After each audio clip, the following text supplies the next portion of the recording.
Good morning students. BSTC first year paper environment study teaching के अंतर्गत हम लोग पर्यावरण अध्ययन की विषय वस्तु के बारे में अध्ययन कर रहे थे, जिसमें कि हम खिलौना बनाना हमारा टॉपिक हमने प्रारंभ किया, जिसमें हम मिट्टी के खिलौना किस तरह से बनाए जाते हैं उसके बारे में हमने चर्चा की।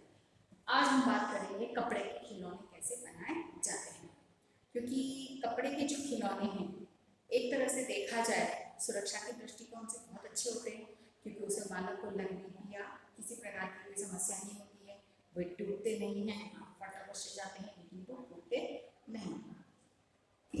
जब वो टूटती है चीज तो टूटने के पर उसके बारीक बारीक जो कण होते हैं उनसे बालक को लगने की संभावनाएं रहती है, जिससे कि उसको सुरक्षित बालक को रखा जा सकता है। अगर कपड़े के खिलौने, हाँ, कपड़े के खिलौनों में फर के खिलौने जो बनाए जाते हैं वो बालक के लिए हानिकारक है, क्योंकि वो फर के अंदर बहुत सारे बैक्टीरिया और बहुत सारे जर्म्स हो जाते हैं जो कि बालक के लिए नुकसान करते हैं, या उस फर के जो छोटे छोटे रेशे हैं वो भी बालक के सांस में के साथ में फेफड़ों में जाकर उसे नुकसान पहुंचा सकते हैं। इसीलिए सामान्य रूप से जो हमारे घरेलू कपड़े, जो पुराने कपड़े होते हैं, उन कपड़ों से खिलौने कैसे बनाए जाते हैं हम उसके बारे में आज चर्चा करेंगे। सबसे पहले जो है इन खिलौनों को बनाने के लिए सबसे पहले है इसकी आवश्यक सामग्री की चर्चा की जाए कि इसमें किस कपड़े के खिलौने बनाने के लिए सामग्री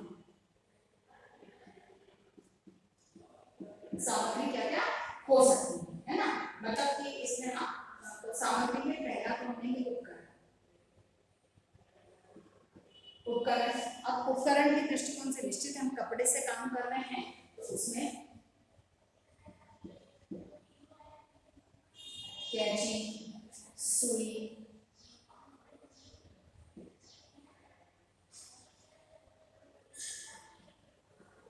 धागा, ग्राफ पेपर,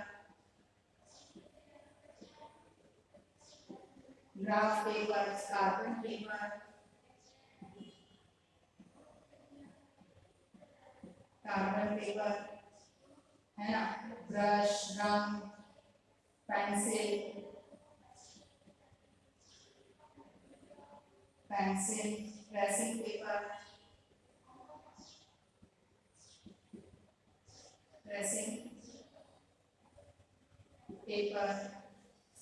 ठीक है ना। उसके बाद में ब्रश, रंग, मोती या सितारे, लैस, कुछ भी ले सकते हो आप, है ना। यानी कि इसके उपकरणों के अंतर्गत हमें वो समझ साधन चाहिए जिससे कि हम खिलौना बना सकते हैं। तो कपड़ा है तो निश्चित कपड़े को काटने के लिए कैंची चाहिए, कपड़े को सिलने के लिए सुई की आवश्यकता होती है तो सुई चाहिए, उसको सिलने के लिए सुई को माध्यम में रहना चाहिए, क्या धागा के बिना हम कपड़ा नहीं सिल सकते, इसलिए धागा चाहिए। फिर ग्राफ पेपर, कार्बन पेपर और ट्रेसिंग पेपर, ये तीनों होने चाहिए। ग्राफ पेपर पर बाकायदा जो चित्र हमें जिसका बनाना है उसका पूरा एक ग्राफ तैयार किया जाता है, यानी कि ग्राफ पेपर पर उसे अच्छे से ड्रॉ किया जाता है ग्राफ के माध्यम से। फिर कार्बन पेपर, यानी कि कार्बन से उसको ट्रेस किया जाता है। ट्रेसिंग पेपर यानी कि हमको डिजाइन उस ट्रेसिंग पेपर के ऊपर ड्रॉ करके कार्बन के माध्यम से हम कपड़े के ऊपर उसको छाप लेते हैं, इसीलिए हमें इसकी आवश्यकता है। उसके बाद पेंसिल, क्योंकि छापने के लिए, जलाने के लिए पेंसिल की आवश्यकता होती है। फिर रंग करने के लिए ब्रश और रंग की आवश्यकता है, उसे सजाने के लिए है जो भी संसाधन जरूरत है, जैसे मोती है, सितारे हैं, लैस है, अन्य कोई जो भी फूल पत्तियां जो आते हैं बाजार रेडीमेड आर्टिफिशियल, तो जो चीज़ उसको सजाने के लिए संभव है वो सारी चीज़ें हमको यहाँ पर आवश्यकता होती है। उसके बाद में है, फिर बाद में आता है कच्चा सामान। ये तो हमें उपकरण है, अब आता है कच्चा सामान। कच्चा सामान यानी कि हमको किसी भी उसको बनाने के लिए उसमें क्या रॉ मटेरियल लगता है खिलौने को, तो कच्चा सामान में यहाँ पर हमारे पास आएगा विभिन्न रंग के कपड़े, विभिन्न रंग के कपड़े और उनकी कतरन, ठीक है, कपड़े और उनकी कतरन है। दूसरी चीज चाहिए हमको लकड़ी का बुरादा, लकड़ी का बुरादा। फिर चाहिए हमको कागज की कतरन,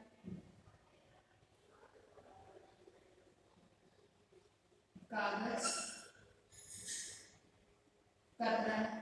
फिर बाद में है अन्य सामग्री, अन्य सामग्री जिससे आंख, नाक, चोंच, कान, खुर, जूते, बूट आदि, है ना, बना सकते।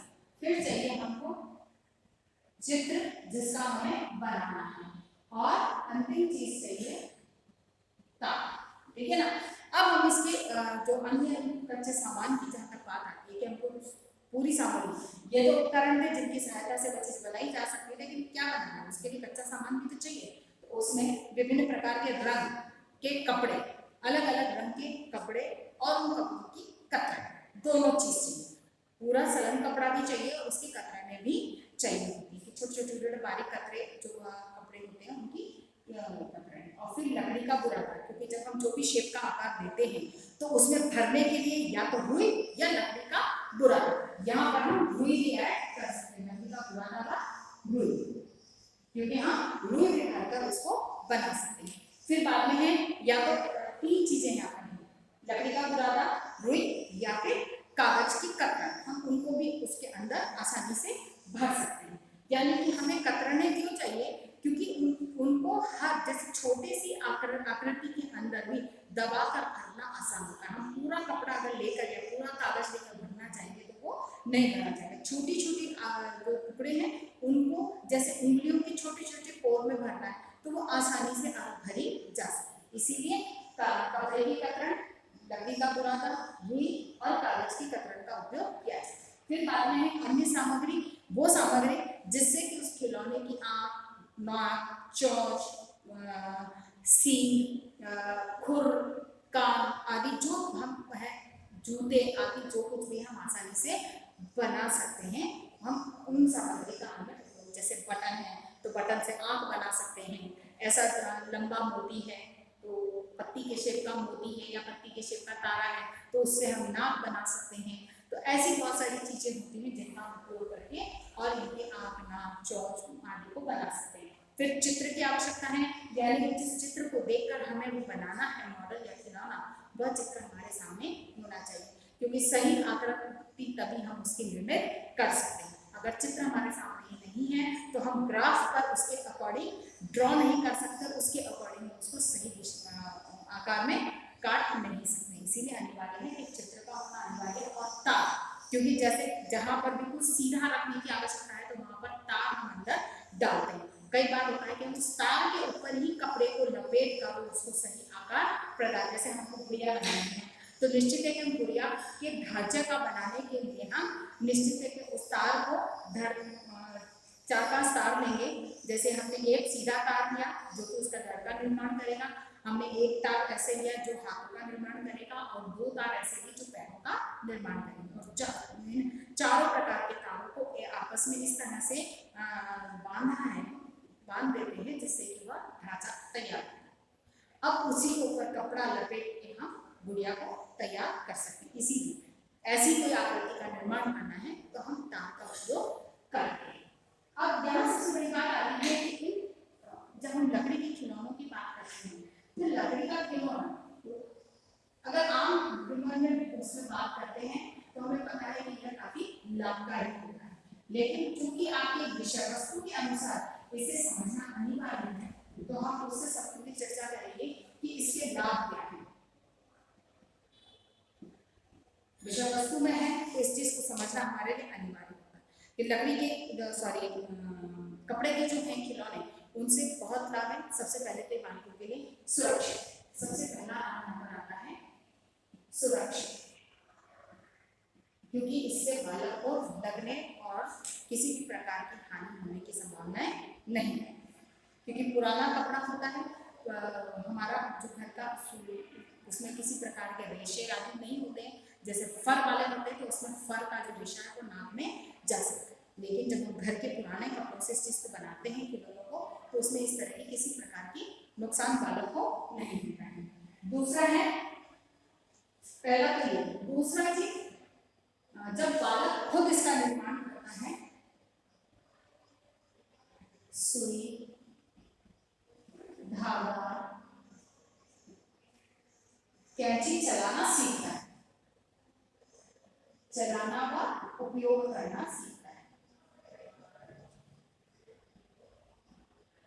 ठीक है ना। इनका उपयोग करना व सीख लेता है कि सुई धागे को, सुई में धागा कैसे पिरोया जाए, फिर सुई और धागे की सहायता से सिला कैसे जाए, कैंची की सहायता से काटा कैसे जाए। यानी कि इसमें बालक की एक तरह से एकाग्रता की वृद्धि होती है, बैलेंस बनता है किसी चीज को, किस तरह से वो बैलेंस या संतुलन बनाकर कार्य को कैसे कर सकता है।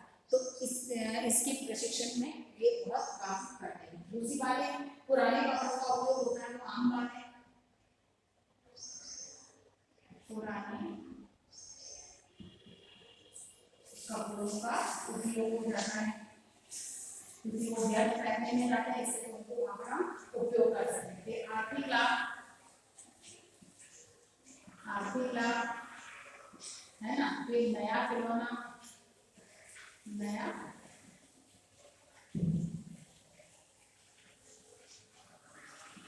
नया खिलौना, और फिर स्वावलंबन।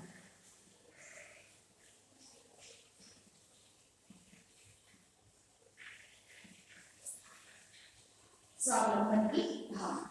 अब निश्चित है कि पुराना कपड़े का हम उपयोग कर रहे हैं, तो पुराने कपड़े जो व्यर्थ जाते हैं उनका आसानी से उपयोग हो जाता है। दूसरी बात आती है आर्थिक लाभ। आर्थिक लाभ किस दृष्टिकोण से, कि बालक खुद उस खिलौनों को बनाता है, तो एक तो उसमें एकाग्रचित्ता की क्षमताओं का विकास होता है। दूसरा, बालक खुद बनाता है तो उसे नए नए जिस खिलौने की उसकी इच्छा है वो नया खिलौना, क्योंकि कुछ समय में बालक उस एक खिलौने को खेलता खेलता मन बढ़ जाता है कि उसको उस खिलौने को वापस बालक उपयोग नहीं करता है, तो उसको नया खिलौना चाहिए। तो ऐसे में खुद बनाता है तो एक नए खिलौने निरंतर रूप से उसके पास बने रहते हैं, तो उनको नए खिलौनों को खरीदने के लिए जो आर्थिक व्यय है वो नहीं है। दूसरी चीज है स्वावलंबन की भावना का विकास होता है, क्योंकि खुद उसका निर्माण कर लेता है, इससे स्वावलंबन की भावना का विकास होता है कि हमें आर्थिक लाभ प्राप्त होता है, क्योंकि हम एक तो उनसे खिलौने की बचत करते हैं, खुद अपने हाथ से बनाते हैं, तो उनको आर्थिक व्यय करने की हमें आवश्यकता नहीं होती, इसीलिए आर्थिक लाभ भी होता है। और स्वावलंबन की भावना भी इसीलिए निर्मित होती है क्योंकि वो खुद उस कार्य को स्वयं कर सकता है, तो स्वावलंबन की भावना का उसका विकास होता है और कार्य करने की आदत का भी निर्माण होता है। इसमें कि जो जो संभव है वस्तु उनका निर्माण स्वयं कर लो, उनके लिए स्वयं परिश्रम कर लो, जिससे कि एक आर्थिक बचत भी हो सके। तो इन कंपनी के खिलौनों को, या एक कहा जाए कि जो भी खिलौने हम खुद घर में बना लेते हैं उनके लाभ भी हमारे सामने, इनको ध्यान में रखते हुए हम अगर घर के खिलौने बनाने का प्रयास करें तो एक तरह से कहा जाए कि यह एक लघु घरेलू उद्योग भी का रूप भी धारण कर सकता। आज हम अपनी बात को यहीं पर करते हैं, इसके बाद आगे किस तरह से बनाना है और क्या है उस विधि को हम कल समझेंगे। इसीलिए चूंकि हमारा टॉपिक अधूरा है तो हम कोई होमवर्क नहीं देंगे, अपनी बात को समाप्त करेंगे। कोविड-19 की महामारी के दौर में घर से बाहर न निकलें, घर से बाहर निकल रहे हैं तो मुंह पर मास्क लगाएं, सोशल डिस्टेंसिंग का पालन करें, अपने हाथों को सैनिटाइज करते रहें। स्वस्थ रहें, सुरक्षित रहें।